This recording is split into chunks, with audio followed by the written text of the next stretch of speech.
At XetHub, we've built a storage platform with version control built in. In this video, I'll showcase how to use branches to version control your machine learning experimentation workflow. I'll use the famous Titanic prediction dataset from Kaggle to guide this walkthrough. First, let's start by creating a repo for our Titanic project.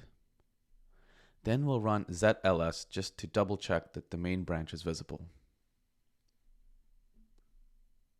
Excellent. Now we'll open our project directory and start by committing and copying over the titanic.csv file into the main branch of the repo we just created. This will save the file remotely in our repo. We're going to start by training a logistic regression model, and we'll start by creating a branch just for the model artifacts for this experiment that we'll try.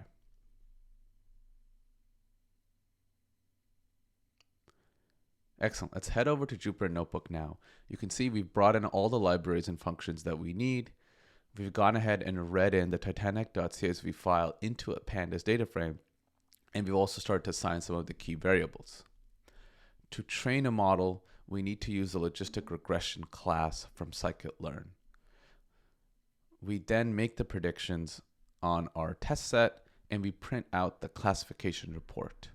We structure all this data into the info variable, as well as pivot the information into a data frame for later. We now can run this, and it runs very quickly, and we can see the results here, and we can also output the data frame. Excellent. We're now ready to persist this information into the branch we just created. To do that, we need to interact with the pyzet.zfs class. This is the main interface for interacting with the XetHub blob store. We need to make a transaction block which works in an all or nothing fashion. So all these lines of code work or none of them do, and we get back an error message if there's an issue. First, we start by setting a human readable commit message. This is for our future selves. We then create any folders that we need in our remote repo, and then we output all the in-memory data structures we have into files in that specific branch on XetHub. If we run this and we don't find any errors, then we know it's succeeded. Let's now run XetLS to get a different view into the same branch we just created.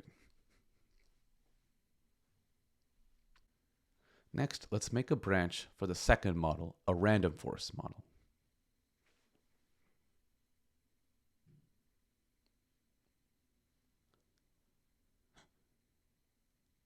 Let's head over to Jupyter Notebook again.